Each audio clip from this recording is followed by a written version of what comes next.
Kita akan melakukan sinematik dengan lagu Gam Gam Gam Piara.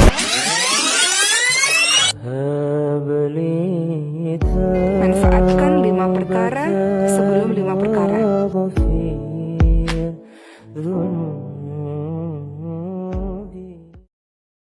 Teman-teman sekalian, alhamdulillah kita bisa kembali bertemu dan bermajelis dalam halaqah ilmu setiap Rabu malam ini. Dan di akhir tahun ini kita memulai satu halaqah baru dalam kajian sharing Rabu malam, yaitu halaqah Darsus Sirah atau mempelajari Sirah Nabawiyah. Kita coba untuk mendalami kisah-kisah atau cerita dan sejarah dari kehidupan orang yang paling mulia, yang paling agung, yang rasa-rasanya nggak ada yang lebih pantas untuk kita pelajari kehidupannya dan kita kenal sosoknya daripada Muhammad Rasulullah SAW. Sampai targetnya apa? Sampai kita bisa mengenal Nabi lebih daripada kita mengenal keluarga kita. Itu baru kita disebut dengan orang yang mencintai Nabi. Jadi kalau kita bilang mencintai Nabi tapi kita nggak terlalu kenal Nabi, cuman tahu namanya dan tahu sepenggal dua penggal kisah yang nggak terlalu jelas tentang beliau, kayaknya ucapan kita itu belum terbukti. Karena orang yang mengenal seseorang baru disebut mengenal kalau dia tahu betul tentang cerita orang itu. Misalnya kita mengatakan saya kenal fulan, saya sahabatnya fulan, apalagi sampai mengatakan saya mencintai fulan. Kita nggak mungkin mengatakan itu kalau kita nggak kenal orangnya. Kalau sampai kita mengklaim mengenal Nabi tapi kita nggak tahu apa-apa tentang Nabi kecuali secuil kisah, berarti jangan-jangan kita belum jujur. Nah, harusnya seperti apa kita mengenal Nabi? Kalau seandainya kita mau melihatnya dari angle yang benar, harusnya kita mengenal Nabi lebih daripada kita mengenal keluarga kita. Karena ketika Umar bin Khattab datang kepada Nabi dan mengatakan, "Ya Rasulullah, aku mencintaimu lebih daripada apapun selain diriku," maka Nabi mengatakan, "Belum cukup wahai Umar." Lalu Umar meralatnya mengatakan, "Aku mencintaimu lebih daripada diriku sendiri," maka kata Nabi, "Al-an ya Umar, sekarang baru cukup wahai Umar." Salah satu pelajaran dalam adegan itu adalah harusnya kita mengenal Nabi bahkan lebih daripada diri kita sendiri. Kita mengenal Nabi lebih daripada keluarga kita. Seperti apa kita mengenal ibu kita, ayah kita, pasangan kita buat yang udah punya pasangan, atau anak-anak kita. Maka kita belajar mengenal Rasulullah SAW lebih daripada mereka semua. Seorang ibu tahu betul karakter anaknya. Seorang ayah tahu betul tentang kebutuhan anak-anaknya. Seorang suami atau istri tahu betul tentang sifat pasangannya. Anak tahu betul apa yang baik untuk orang tuanya, apa yang menyenangkan hati orang tuanya, dan seterusnya. Maka harusnya kita lebih tahu betul tentang Nabi daripada keluarga kita. Ini salah satu goalsnya, sampai kita bisa mengenal Nabi lebih daripada keluarga kita sendiri. Dan ini bukan hanya buat teman-teman di sini, tapi juga buat saya pribadi. Sambil saya menyampaikan, karena ini bukan dari saya hanya menerjemahkan bacaan dan wawasan yang saya dapatkan, baik ketika dulu masih belajar di Al-Azhar maupun sampai sekarang karena jadi murid itu seumur hidup terus belajar ke dalam bahasa yang mungkin mudah-mudahan bisa lebih mudah kita pahami tentang sirah Nabi. Sehingga kita sama-sama nanti satu saat makin lama makin kenal dengan Nabi, makin tahu tentang Nabi, sampai bukan hanya yang zahirnya. Karena seperti yang saya pernah sampaikan, sunnah Nabi itu ada 3. Hanya dari 3 ini mungkin 2 sering dibahas, tapi yang ketiganya jarang dibahas. Ada sunnah surah penampilan Nabi. Sebagian dari penampilan Nabi hukumnya wajib diikuti, sebagian yang lain hukumnya sunnah diikuti. Artinya penampilan Nabi itu banyak dibahas tentang jenggotnya, tentang sorbannya, tentang jubahnya, tentang sendalnya, dan seterusnya. Kemudian yang kedua, sirah perbuatan Nabi. Kehidupan Nabi secara zahir. cara tidur Nabi, cara berdiri Nabi, cara jalan Nabi, sikap Nabi, marah Nabi, dan seterusnya. Sirah, aktivitas Nabi, termasuk jihadnya Nabi, dakwahnya Nabi, kehidupan pribadi beliau, kehidupan keluarganya, kehidupan masjidnya, kehidupan tetangganya, kehidupan masyarakatnya, dan seterusnya. Sirah itu banyak dibahas, dan sekarang pun kita sedang membahas itu. Tapi ada satu hal yang jarang dibahas, sarirahnya Nabi. Jadi ada surah, ada sirah, ada sarirah, perasaan Nabi. Apa yang membuat Nabi bahagia, apa yang membuat Nabi sedih, apa yang membuat Nabi berkenan, apa yang membuat Nabi gak suka, apa yang membuat Nabi sakit hati, apa yang membuat Nabi berkesan di dalam hatinya, gimana Nabi memaafkan kesalahan orang lain, apa yang membuat Nabi malu, apa yang membuat Nabi marah. Semua itu masuk dalam kategori sarirah.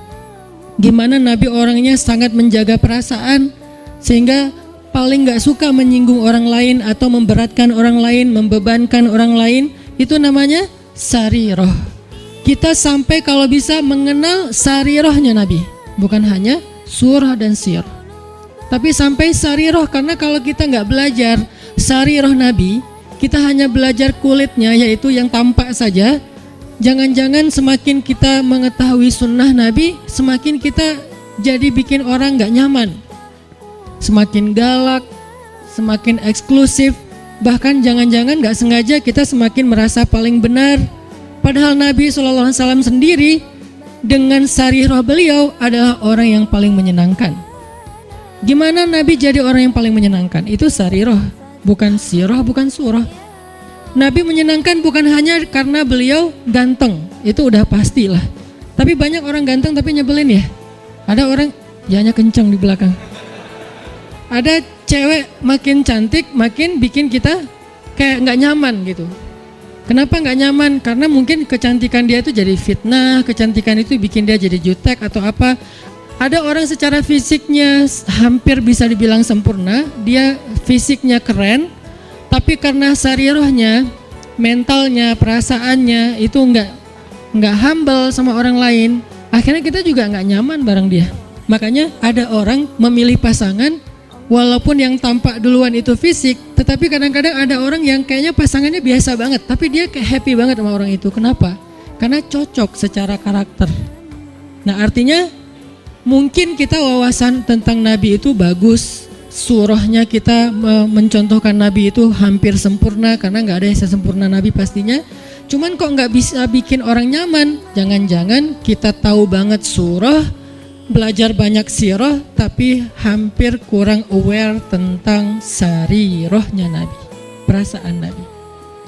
Ada hadis, ketika Nabi menyampaikan hadis itu nyaman didengar. Ketika kita yang ngomongin hadis yang sama, kok jadi bikin orang gak suka, jadi bikin orang sedih gitu. Jangan-jangan bukan teks hadisnya. Hadisnya sahih, bahkan mutawatir, Bukhari, Muslim. Tapi hadis yang sahih itu ketika Nabi yang menyampaikan, orang nyaman. Ketika kita yang menyampaikan, orang malah sedih. Berarti ada sarirah yang kelewat, yang miss, yang kita nggak mem-packaging, membungkus teks tadi ketika kita menyampaikan kepada orang lain. Nah, kita pengen belajar kehidupan Nabi itu bukan hanya yang tampak, tetapi kita pengen mendalami dari sisi-sisi sarirahnya. Nanti yang akan teman-teman dengarkan dari kajian sirah ini, mungkin hal-hal yang teman-teman udah pernah dengar dari yang lain. Karena kajian sirah itu banyak ustadz-ustadz yang menyampaikan. Apalagi kalau teman-teman ngerti bahasa Arab, buka di YouTube dicarinya pakai bahasa Arab, itu akan lebih dahsyat lagi. Cuman kenapa kok tetap perlu mendengar? Mungkin kalau pelajarannya sama, refresh, recharging iman. Kalau enggak, maka pasti ada angle yang berbeda. Objeknya sama, kejadiannya sama, peristiwanya sama, tapi ibrahnya berbeda. Kenapa ibrahnya berbeda? Karena interpretasi dan sudut pandang berbeda. Kok bisa kayak gitu? Karena semua tentang Nabi itu adalah mutiara. Dilihat dari mana aja bercahaya. Ada yang cahayanya dari sebelah sini. Wah, saya lihat dari sini ada ibrah, pelajaran penting, petunjuk hidup. Kata yang lain, dari sebelah sini juga ada petunjuk, banyak. Jadi nggak bisa kita hanya menyimpulkan kehidupan Nabi dari satu sudut pandang, saking sempurnanya kehidupan beliau. Nggak ada syubhatnya. Kalau ada yang nggak kita ngerti, bukan syubhat. Syubhat itu apa? Hal-hal yang meragukan, yang nggak penting, yang sia-sia itu nggak ada dalam kehidupan beliau. Dari sejak beliau dalam kandungan, bukan hanya dari sejak dapat wahyu, dari sejak dalam kandungan itu udah jadi ibrah, pelajaran yang luar biasa tentang sosok beliau. Makanya saya pikir udah waktunya kita untuk nambah menu dalam kajian Rabu malam kita yang udah berjalan lebih dari 5 tahun. Sebetulnya kajian Rabu malam ini udah berjalan lebih dari 10 tahun teman-teman. Karena sebelum ada Pemuda Hijrah, Rabu malam udah ada kajian saya di Masjid Al-Latif. Cuman dulu kajiannya yang hadir paling 15 orang, 20 orang. Kalau Persib lagi main libur ya. Alhamdulillah kemudian dengan adanya Pemuda Hijrah kita kerja dakwah bareng-bareng jadi rame, kemudian jadi berkembang. Artinya dulu tuh kajian kita tuh udah sempat masuk ke level apa, kemudian kita coba lightkan lagi supaya semua orang bisa nyaman dengan bahasa-bahasa taklim. Dulu udah agak bold tuh. Makanya saya bilang dulu kajian kita tuh membahas tentang rijal, para tokoh-tokoh kesatria Islam. Saya pernah bahas Ikrimah anaknya Abu Jahal, seberapa kerennya Ikrimah. Saya bahas juga tentang kisahnya Imam Hasan Al-Basri, Ibnul Musayyib, Umar bin Abdul Aziz, sampai yang terakhir sebelum datangnya Pemuda Hijrah kita membahas Nuruddin Zinki. Dulu tuh udah sampai ke pembahasan rijal, tokoh-tokoh Islam. Tapi karena kebutuhan dakwah dengan segmen yang lebih luas, kita pakai menu yang lebih light lagi. Sekarang cengeknya dikurangin, ya. Jadi light, jadi semua orang bisa makan, anak kecil juga bisa makan nasi gorengnya. Tapi itu udah berjalan 5 tahun. Sekarang saatnya pakai tambahan cengek, lebih lada dikit. Supaya apa? Supaya lebih nikmat, supaya lebih kerasa. Nah ini kita tambahin dengan siro. Saya pikir semua teman-teman yang hadir di sini adalah orang-orang yang udah lama ngaji, udah rajin ngaji, udah ngejar taklim. Yuk belajar sirah sama-sama sampai kita mengenal sosok Nabi seperti kita mengenal keluarga kita.